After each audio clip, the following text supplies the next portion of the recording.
Tumbuhkan pola hidup sehat bisa kita mulai dengan mengkonsumsi makanan organik. Hal inilah yang kemudian menginspirasi warga di sebuah kampung yang berada di lereng Gunung Penanggungan Mojokerto. Tertarik untuk belajar? Berikut liputannya.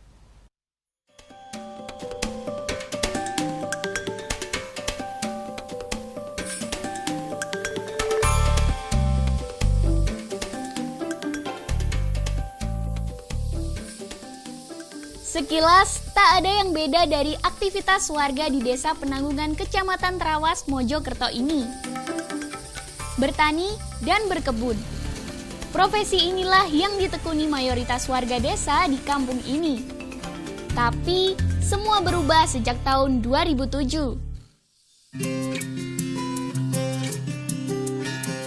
Jika masuk lebih dalam, desa yang berjuluk Kampung Brenjong ini telah kembangkan budidaya tanaman secara organik.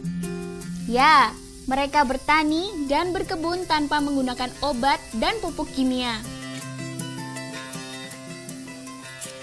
Salah satunya adalah Hartini.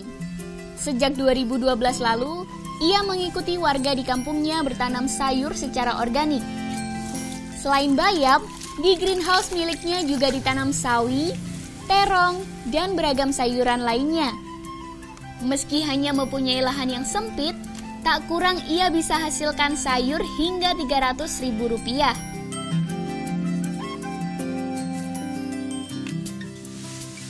Tak sekedar panen, proses pasca panen juga ia perhatikan secara seksama. Saya dikasih greenhouse kecil, terus 1 bulan kemudian panen itu tidak sekedar panen, tapi harus cara membersihkannya seperti kita merawat anak kecil, bayi itu ya. Soalnya kalau patah nggak bisa masuk ke supermarket. Proses pasca panen dilakukan dengan detail agar hasilnya laku dijual hingga 5 kali lipat.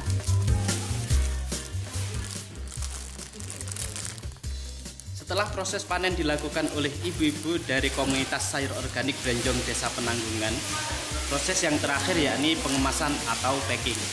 Setiap satu kemasan ini rata-rata beratnya sekitar 200 gram dengan harga rata-rata mencapai Rp5.000. Kemudian sayur-sayur kemasan ini dikirim ke Surabaya untuk dijual di supermarket.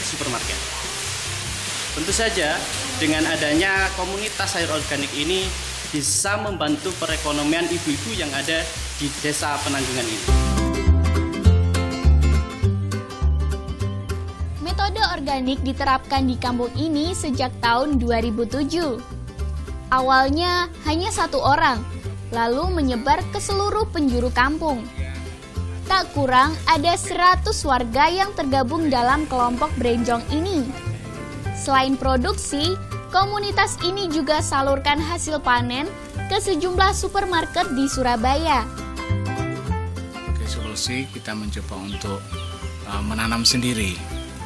Pada awalnya kita coba memanfaatkan pekarangan halaman rumah itu untuk menanam sayur-sayuran. Dari situ ternyata berhasil dan itu bisa memenuhi kebutuhan rumah tangga kita. Dalam 1 bulan, kelompok tani Brenjong telah mempunyai omset hingga Rp100 juta. Selain sayur, kampung ini juga memproduksi beras organik. Tak cuma benih dan pupuk, metode pengolahan tanah secara organik dilakukan untuk menjaga mutu dari tanaman yang dihasilkan. Muhammad Mufid melaporkan untuk NET.